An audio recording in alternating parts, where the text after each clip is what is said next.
잘들 지내셨나요? 네, 일주일 동안 계속 얼굴을 뵈신 분들도 있고, 오늘 처음 일주일 만에 이렇게 얼굴 뵙는 분들도 있고, 네, 반갑습니다. 말씀을 전하기 앞서서, 저희가 둘째 주일이죠. 그렇죠? 둘째 주일을 보내면서, 이쯤에서 새해를 맞이하면서 우리가 은혜를 이야기하고, 소망을 이야기하고, 어떠한 축복된 것을 나누는 어떤 마음을 가지고, 그런 말씀들을 가지고 우리가 또 한 해를 시작하는 그런 것이 참 좋지만, 또 이 시작이 앞서서 우리가 시작하는 이때쯤에서 한 번 더 우리의 마음이 정확하게 짚고 넘어가야 될 것이 있지 않을까 하는 마음을 가지고 오늘 말씀을 준비를 했어요. 늘 제가 설교를 준비하면서 어려운 게 어려워하는 부분이 뭐냐면, 뭔가 주제가 있고, 뭔가 좀 어떤 제 마음에, 사람의 의도는 아니겠지만, 어떤 의도를 가지고 이렇게 설교를 준비하다 보면은 설교가 어려워요. 어려워져요. 그래서 오늘도 좀 말씀을 미리 좀 드리면서 잘 들으시면서 따라오셨으면 좋겠다 하는 마음을 가지고 여러분에게 미리 말씀을 드리는 거예요. 그리고 찬양대 우리 성도님들, 죄송하지만 오늘 여기를 못 볼 것 같아요. 제 마음이 너무 좀 분주해가지고, 오늘 좀 바쁜 가운데에, 좀 어려운 가운데에 그래도 말씀을 함께 잘 나눴으면 좋겠습니다. 그래도 주제는 하나예요. 주제는 하나이기 때문에 잘 따라오시리라 믿고 말씀을 좀 시작해 보려고 합니다. 여러분, 마법의 계절이라고 하는, 마법의 가을이라고 하는 표현 들어보셨습니까? 아마 못 들어보셨을 거예요. 마법의 가을이라고 하는 표현이 있는데요. 제가 중학교 때였나? 그쯤 됐을 거예요. 제가 그때 이런저런 책들을 많이 봤는데, 물론 재미난 책이죠. 재미난 책, 즐거운 책들을 보고 있었는데, 거기에 어떠한 이 마법의 가을이라고 하는 표현이 나오는 거예요. 그러면서 결론적으로 나중에 가서, 그럼 이 마법의 가을이 뭐였냐라고 이야기할 때, 어떤 한 사람이 일생을 살아가면서 정말로 경험해 볼 수 없을 어떤 놀라운 일들을 딱 그 특정한 때, 가을이라고 하는 그때에 겪게 되어지는 어떠한 그러한 것을 소재로 해가지고 글을 지어낸 거죠. 우리의 인생이 어떨 때는 진짜 마법의 가을과 같이 참 여러 가지 일들이 일어나는 것 같아요. 저 같은 경우에도 2015년이죠. 사모를 만나고 결혼하고 임신을 하고 목사 안수를 받고 2015년이라고 하는 한 해에 저는 그 모든 것들을 다 했거든요. 그래서 그때 참 정신없이 바쁘게 지냈던 기억이 있어요. 우리들의 삶이 바로 이와 같지 않을까. 그렇죠? 그래서 우리가 삶을 바라보면서 때로는 파란만장하구나 그렇게 이야기하기도 하고요. 때로는 다사다난하구나 하는 그런 표현도 쓰죠. 어쨌든 우리가 여러 가지 일들을 겪으면서 바라보면서 정신없이 살아가. 그리고 정신없이 살아가다 보니까 무언가를 자꾸 놓치게 되어지는 거예요. 여러분, 오늘 요셉의 말씀입니다. 이 요셉이요 46장, 47장에 이렇게 넘어오면서 그의 모든 여정이 마무리가 되어져 가고 있어요. 요셉은 참 많은 문제들, 많은 여러 가지 일들을 경험을 하죠. 또 그 가운데서 때로는 괴롭기도 하고, 때로는 아프기도 하고, 슬프기도 하고, 그런 많은 일들을 겪어요. 그러면서 또 그 가운데에서 주시는 하나님의 은혜를 따라서 그의 여정, 그의 모든 삶을 이제는 마치게 되고, 마감하게 되어지는 어떤 그러한 장면이 나오게 되어지는데요. 이 요셉의 모습, 삶을 바라볼 때에 과연 이 요셉만큼 파란만장한 삶을 살아간 사람이 있을까라는 것을 우리가 생각하죠. 잘 살다가, 사랑받고 잘 살다가 어느 날 갑자기 형들한테 미움을 받아가지고 팔려가게 되어지고 종이 되어지고, 또 억울하게 누명을 써가지고 감옥에 갇히기도 하고, 또 감옥에서는 다른 사람에게 좋은 것을 선대하였음에도 불구하고 자신은 잊혀짐을 당하게 되어지는 어떤 그런 안타까움들도 있고요. 이 요셉이라고 하는 사람은 어찌 보면 그의 평생이 마치 마법과 같은, 마법의 가을과 같이 많은 일들, 그런 많은 파란만장한 삶이 아니었는가라는 거예요. 자, 그러할 때 이 요셉이 잊지 않고 끝까지 붙잡고 있던 것은 과연 무엇일까? 그의 마음 가운데 언제나 붙잡고 있고 그의 마음 가운데 중심으로서 놓고 살아갔던 것은 과연 무엇인가라고 하는 거죠. 오늘 우리가 이 요셉의 이야기를 함께 나누면서 우리도 삶의 자세를 어떻게 해야 할지 함께 은혜를 나누기를 바랍니다. 먼저 말씀을 보시면 우리 46장의 말씀부터 이렇게 보시면 그래요. 이제 요셉이 그의 형제들, 그의 가족들을 다 데리고 옵니다. 그리고 그들이 고센 땅에 도착을 했어요. 그러면서 그곳에서 이제 아버지와 아들, 요셉과 야곱이 상봉을 하게 되어지죠. 서로 죽은 줄 알았어요. 야곱은 요셉이 죽은 줄 알았고 요셉은 감히 아버지가 어떻게 되었는지 그의 소식도 알지 못하는 채 20년이 넘는 시간을 지내오게 되어지죠. 그러다가 이제 상봉을 했잖아요. 얼마나 기쁘겠습니까? 얼마나 눈물의 감격이겠어요? 서로 부둥켜안고 막 우는 거예요. 근데 여러분, 이 만남이라고 하는 것도 너무나도 귀한 사건이고 이것도 참 중요한 사건이지만 이 성경의 말씀을 가만히 바라보고 있으면 무언가 다른 것을 강조하고 있다는 거예요. 무엇인가 다른 것을 이야기하고 싶어하는 그러한 모습이 있다고 하는 거예요. 그것이 무엇이냐? 우리 함께 보지는 않았습니다만 6장 34절의 말씀이에요.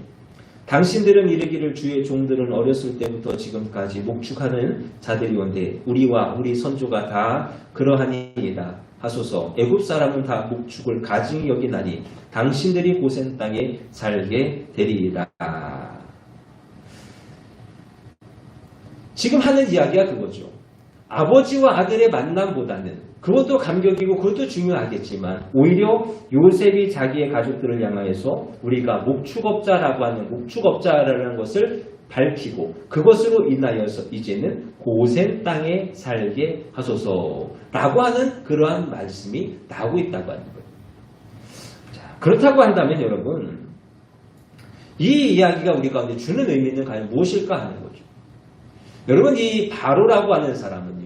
요셉에게 좋은 것을 줄 수가 있는 사람이에요. 아니 줄 수 있는 것이 아니라 지금 요셉에게요. 또 요셉의 가족들에게요. 무엇이든지 좋은 것은 다 주고자 하는 사람이죠. 우리가 이 요셉의 이야기의 스토리를 아시겠지만 이 요셉으로 인하여서 이 바로는요. 큰 어떤 영광을 얻었어요. 그의 나라가 애굽이라고 하는 나라가 아주 강성해졌잖아요. 그러니 이 바로의 입장에서 요셉은 너무나도 사랑스러운 자고요. 너무나도 높여줄 수 있는 어떤 그러한 사람이에요. 그러니 그의 가족들이 왔을 때 이 요셉은 물론이거니와 그의 가족들에게요. 무엇이든 다 못 주겠어요. 요셉에게 한 말도 그거군요. 너는 이 나라에서 나 다음이다. 왕 다음이에요. 왕이라고 하는 것 말고는 무엇이든지 다 그에게 줄 수 있는 것이 바로의 마음이에요. 그런데 여기서 요셉이요. 이 바로 앞에 가서 이야기하죠. 굳이 이야기하는 거예요. 그의 가족들을 애굽이 가장 천시하는 목축업자라 소개하면서 그들을 고센 땅에 머물게 하소서라고 이야기하고 있다고 합니다. 그러면 요셉이 지금 이와 같이 이야기하는 의도는 과연 무엇일까? 왜 굳이 자신들이 목축을 하는 목축업자라고 하는 이야기를 하고 있을까 하는 거예요. 여러분 지금도 인도에 가면 그렇다 그래요. 불가촉 천민이 있다 그러죠. 이렇게 다큐멘터리 같은 거 보셨나요? 불가촉 천민이 있어가지고요. 그들이 할 수 있는 일은 하수구를 뚫는 거 아니면 오물을 퍼내는 거 뭐 이런 거밖에 못한대요. 다른 것은 절대 할 수가 없대요. 그만큼 그들이요 천시받는 거예요. 미움을 받는 거예요. 당시 애굽 사람들이요 바로 천시하는 것, 미워하는 것 그것이 바로 이 목자들, 목축업을 하는 사람들이었다고 하는 것이거든요. 그럼에도 불구하고 요셉이 그것을 너무나도 잘 알고 있음에도 불구하고 요셉이 자신들이 목축업자라고 순순히 인정을 하고 있더라고 합니다. 자, 그렇다고 한다면 요셉이 이렇게까지 이야기하는 의도가 과연 무엇일까 하는 거죠. 결론적으로 말씀을 드립니다. 결론적으로 말씀을 드리면요. 요셉은 아는 거예요. 요셉의 의도는 분명한 것입니다. 자기와 자신의 가족들은 언젠가 하나님이 약속하여 주신 그 땅, 하나님께서 약속으로 주신 그 땅을 향하여 떠나갈 수 있는, 나아가야만 한다는 것을 결코 잊지 않고 있다고 하는 거예요. 그러하기 때문에 가나안과 가장 가까운 땅, 그러면서 애굽과는 거리를 두고서 그러므로 인하여서 그들과 동화되어지지 않을 수 있는 그러한 땅, 바로 고센이라고 하는 땅에 머물기를 원하고 있는 이 요셉의 마음이에요. 고센이 지금도 어디인지 정확하게는 모르겠습니다. 대부분 어느 정도 지역을 이야기하지만 어디라고 정확하게는 모른다 그래요. 그럼에도 그들이 공통적으로 하는 말이 뭐냐면요. 애굽의 동쪽, 그리고 애굽에서 가장 먼 쪽, 그것이 바로 고센이었을 것이다 라고 이야기해요. 그만큼 이 요셉이 가지고 있는 마음이에요. 언제고 우리가 이 애굽을 떠나서 하나님께서 우리 가운데 약속하여 주신 그 가나안을 향하여 나아가리라 하는 그 마음을 품고 있다고 합니다. 그런데 여러분, 지금 이 요셉의 마음, 이 요셉의 어떤 그 마음이 세상적으로 보면 어떻습니까? 세상적으로 보면 너무 어리석잖아요. 바로는 뭐든지 다 줄 준비가 되어 있다니까요. 한 나라의 왕이에요. 한 나라의 왕으로서 이 바로는요, 요셉과 그의 가족들에게 좋은 것을 다 줄 준비가 되어져 있어요. 그리고 줄 수 있을 만큼의 능력도 이 바로에게는 분명하게 있습니다. 그런데 그럼에도 불구하고 요셉은요, 불러 들어온 복을 발로 차버립니다. 우리는 그것을, 나는 그것을 원하는 것이 아니요, 그저 저 고센이란 땅에 머물기를 원합니다라고 하는. 그럴 때에 바로가 그들에게 준 게 뭐예요? 그럼 너희가 그 땅에서 살면서 그냥 말이나 가축이나 관리하는 작은 것에 만족하면서 살아라 하는 그러한 이야기를 하게 되어지죠. 여러분, 만약에요, 이들이 목축업자라고 하는 것을 속여요. 그렇습니까? 당신이 우리에게 좋은 걸 주겠습니까? 그럼 우리가 그렇게 살아가죠. 만약에 그렇게 했다고 한다면 어떻게 되어졌을까요? 애굽의 깊은 곳에 들어가는 거예요. 애굽 안에 깊은 곳에 들어가서 그들과 함께 살아가는 거예요. 그러면서 흔히 소위 이야기하는 성공적인 삶을 살아가겠죠. 남들 그 누구도 부러워하지 않을 수 있을 만큼의 아주 놀라운 축복의 삶을 살아갈 수가 있더라고 하는 거예요. 당연히 그러하겠죠. 애굽을 구했고요, 세계를 구했잖아요.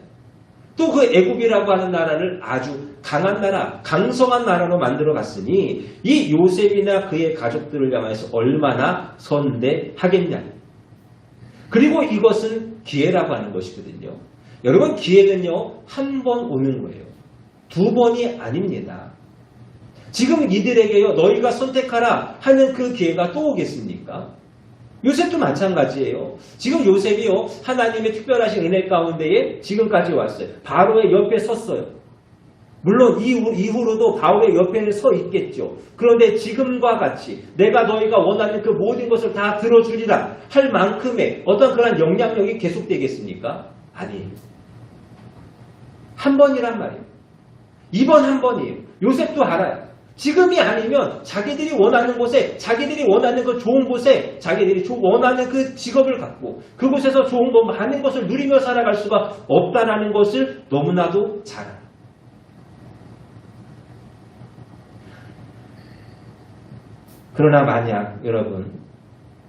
그러나 만약 정말로 그들이 그렇게 했다고 한다면, 그들이 자신들의 신분을 속이고 그렇게 바로가 주는 대로 살아가고자 했다고 한다면, 과연 하나님께서 이제는 내가 너에게 약속한 그 땅으로 가라 하셨을 때 그들이 과연 떠날 수 있었겠습니까? 떠날 수 있을까요? 떠날 수가 없다고 하는 것. 얼마나 좋아요. 그럼 목축업이라고 하는 것이 뭐 지금처럼 마구간을 지어놓고 막 이렇게 하는 게 아니잖아요. 이리저리 떠돌아다니는 거예요. 떠돌아다니면서 힘들게 살아가는 거예요. 근데 이제는 그 생활 다 청산하고 이제는 그냥 애굽이라고 하는 아주 좋은 나라, 아주 강한 그 나라에서 이제 내가 원하는 대로 내가 성공하고 내가 부자가 되어서 살아간다고 하는데, 하나님께서 약속하여 주신 그 땅이 눈에 들어오겠습니까? 그곳에 가라고 한들 그들이 거기를 떠나겠냐고 하는 거예요. 뭐 1년, 2년, 한 10년쯤 정도 지나면 그래도 괜찮을 수 있겠죠. 그래도 요셉이 살아있어서 그들을 이야기할 수 있겠죠. 그들을 독려할 수 있겠죠. 근데 그들이요, 거기서 산 지가 400년이잖아요. 그들이 살아야 될 세월이 400년이에요. 과연 400년의 시간이 지나는 가운데에 과연 그들이 끝까지 하나님께서 허락하시는 그 약속의 땅에 관한 소망을 품고 살아갈 수가 있었을까 하는, 지금 요셉이 가지고 있는 마음이 바로 이 마음이에요.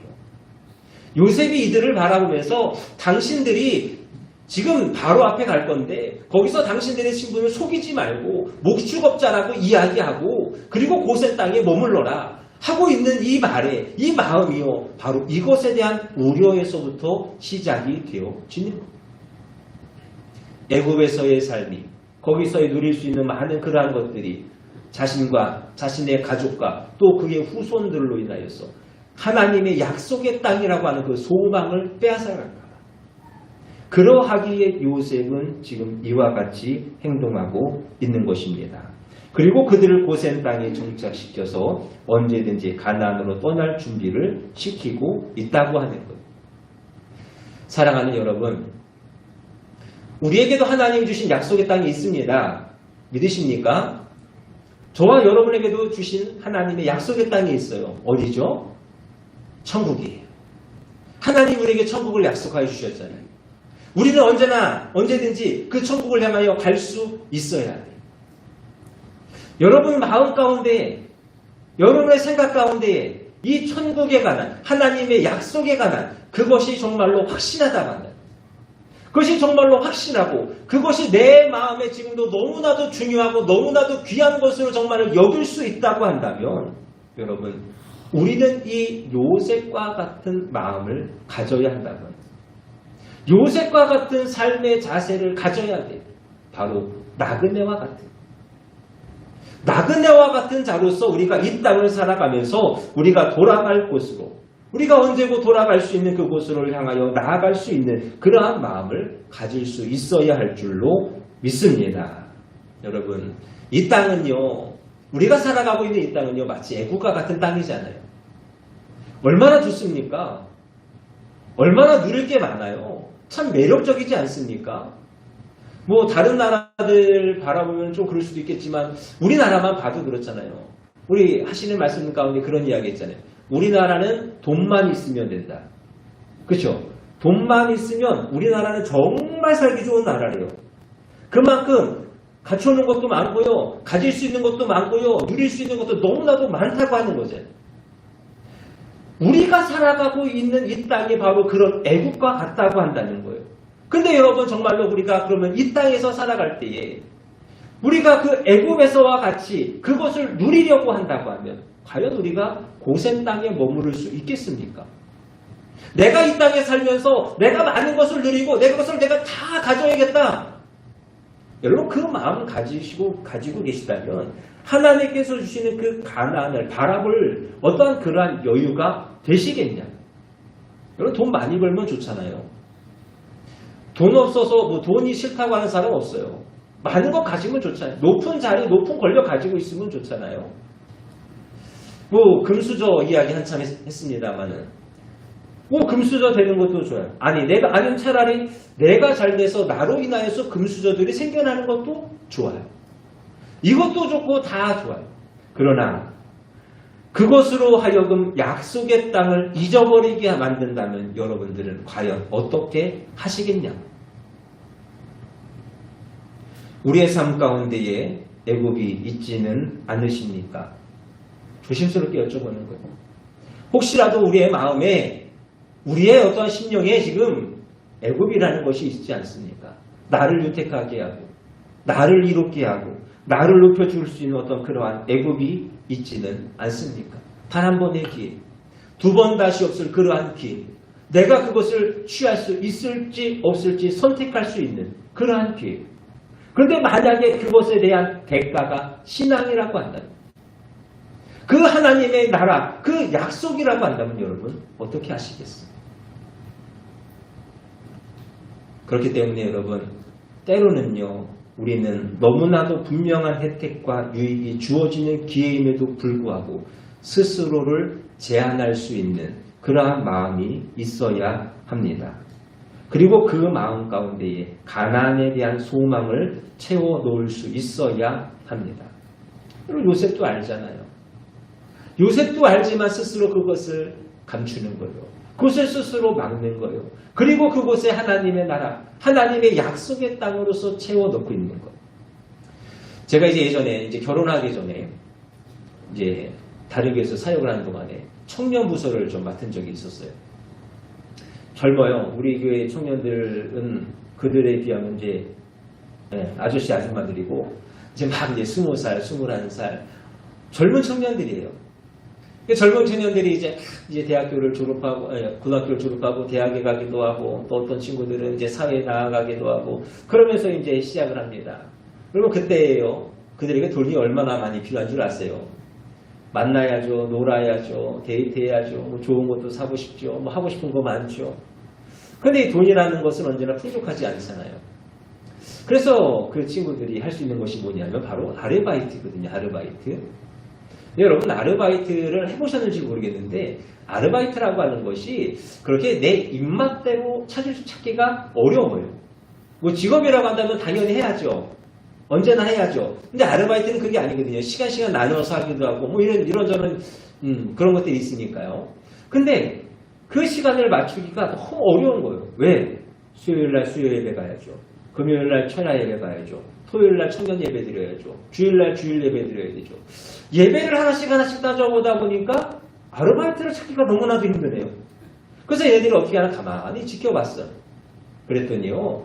그 아이들이요. 아르바이트를 안 하더라고요. 모르겠어요. 그리고 나서 집에 와서 엄마한테 손버렸는지는 모르겠는데 어쨌든 아르바이트를 막 알아보더니 야, 안 되겠다.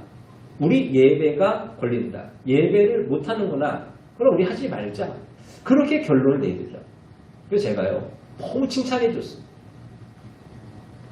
너희들의 그 마음, 너희들의 그 신앙이 너무나도 귀하다고 하는 거예요.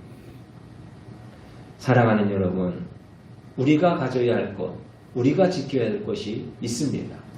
하나님의 나라, 하나님의 그 영원한 약속에 받는 것. 우리는 결코 이것을 잊지 말아야 됩니다. 여러분 이 땅은요, 이 땅이 다가 아니라고 하는 거잖아요. 이 땅이 참된 소망이 아니라고 하는 거잖아요. 우리가 이 땅에서 비록 살아가지만 이 땅에서 죽는다고 할지라도 이 땅에서 썩어져서 끝나는 어떤 그러한 삶이 결코 아닌 우리의 삶임을 기억하실 수 있기를 바랍니다. 우리에게는 하나님께서 약속하여 주신 영원한 소망이 있습니다. 바로 천국이에요. 이 소망 결코 잊지 않고 살아가는 저와 여러분들이 꼭 되시기를 바랍니다. 여러분 그렇지 않으면요 신앙생활이 힘든 거예요. 오늘 저와 여러분의 마음에 지금 애굽이라고 하는 것이 가득 차 있다고 한다면 여러분 어떠시겠어요? 여러분 이 자리가 즐거우시겠습니까? 이 자리가 편하시겠어요? 싫죠. 지금 40분을 향해 가요. 제가 평소 같았으면 이쯤 되면 말씀을 마무리를 줘요. 근데 마무리가 될 기미가 안 보이잖아요. 그럼 마음간에 갑자기 화가 나는 거예요. 분이 나는 거예요. 은혜가 안 돼. 기도도 안 되고 찬양도 안 되는 거예요. 내 마음에 지금 애굽이 채워져 있다고 한다면 그렇다고 하는 거예요. 영원한 하나님의 나라 그 천국으로 채워져야 될 우리의 마음에 지금 다른 것이 채워져 있지는 않은지. 사랑하는 성도 여러분, 우리의 신앙이 결코 그렇게 되지 않기를 간절히 소망합니다. 우리는 언제나 떠날 준비를 하고 살아가야 돼요. 고센에서 정착하면서 가나안을 향하여 나갈 준비를, 떠날 준비를 하며 살아가야 돼요. 그것이 잘못되면요, 그것이 바르지 못하면요, 우리는 세상에 발목 잡힐 수밖에 없습니다. 창세기 19장 말씀 보시면요, 소돔과 고모라에 관한 말씀이 나옵니다. 소돔과 고모라가 이제 하나님의 그 불로서 멸망을 당하죠. 근데 한 가정이 구원함을 받아요. 롯의 가정이 구원함을 받습니다. 그런데요, 그 과정 가운데에 그들의 마음 가운데에 애굽이 있는 것을 발견하는 거예요. 지금 천사가 롯을 찾아갔죠. 찾아가서 이야기해요. 야, 이 성이 이제 하나님의 멸망 심판을 받을 것이다. 멸망당할 것이다. 그러니까 너희가 빨리 나가야 된다. 계속해서 경고합니다. 이야기합니다. 그런데 말씀해 보니 그들이 지체하는 거예요. 지체하다가 도저히 안 되겠으니까 천사가 그들의 손을 붙잡아서 끌어내는 거예요. 그럼 만약에요, 아브라함이 그들을 위하여서 기도하지 않았고 하나님이 아브라함의 기도를 듣지 않으셨다고 한다면 롯이 그 가운데에서 구원함을 받았겠습니까? 받지 못하는 거예요. 왜? 롯은요, 그 소돔이라고 하는 것에 남겨놓은 것이 너무나도 많아. 그동안 이뤄놓은 것이 너무나도 많아. 거기서 가지고 소유하고 있는 것이 너무나도 많기 때문에 그의 마음이 자꾸만 지체가 되어져. 그것이 그의 발목을 지금 잡고 있단 말이에요. 그래서 가야 할 그곳으로 떠나질 못하고 있으니 여러분 우리의 마음 가운데 애굽이 채워져 있고 우리가 정말로 하나님의 그 나라, 그 약속의 땅을 바라보지 못한다고 한다면 이 세상이 불타 없어질지라도 우리는 이 땅을 떠나지를 못하는 것. 바라기는 우리의 마음이 세상으로 인하여서 절대로 발목 잡히지 않기를 바랍니다. 잡히시면 안 돼요. 세상이 발목 잡히시면 안 돼요. 이 썩어서 없어질 세상, 멸망당할 이 세상에 발목 잡히는 일이 결코 없어야 돼요. 그래서 그럴까요? 하나님께서 그들의 마음을 너무 잘 아셨는지 그들을요 종으로 만들어 버리셨죠. 어찌 보면 하나님의 은혜예요. 그들이 거기서 잘 성공해서 잘 살았다고 한다면 과연 그들이 떠날 수 있었겠습니까? 못 떠나는 거예요. 하나님이 너무나도 잘하신 거예요. 그래서 그들이 애굽 사람들로부터 멸시당하고 미움당하고 또 괴로움을 당할지라도 그래 그럴 것보다 너희가 하나님 나라 내가 너에게 약속한 가나안 땅 가는 게 좋지 않겠냐 하시면서 그들을 종으로 만드셨다. 사랑하는 여러분 말씀을 마무리를 짓니다. 사랑하는 여러분 현재 최선을 다하여 사는 것 좋습니다. 아등바등 열심히 살아가는 것 다 좋습니다. 그러나 잊지 맙시다. 우리가 가야 할 최종의 목적지는 이 땅이 아니라 하나님께서 우리에게 약속하여 주시는 그 천국인 것을 결코 잊지 아니하는 저와 여러분들이 되실 수 있기를 원합니다. 당장에 잘 먹고 잘 살고 높은 위치와 권력을 누리고 즐거움과 행복을 즐기는 것에 연연하여서 우리가 잊지 말아야 할 것, 우리가 어떻게 살아야 할 것인가를 결코 놓치지 않기를 바랍니다. 오늘도 우리는 하나님의 나라와 하나님의 의를 바라보면서 하나님이 주시는 그 은혜 안에서 하루하루를 살아가는 또 그렇게 주시는 은혜 안에서 살아가다가 이 땅에서의 삶을 마감하고 하나님 나라에 가는 것입니다. 이 말씀을 결코 잊지 마시고 누구의 것도 아니요 나의 것이라 여기시면서 천국의 소망을 품고 살아갈 수 있는 우리 모두가 되기를 주님의 이름으로 축원합니다. 기도하겠습니다.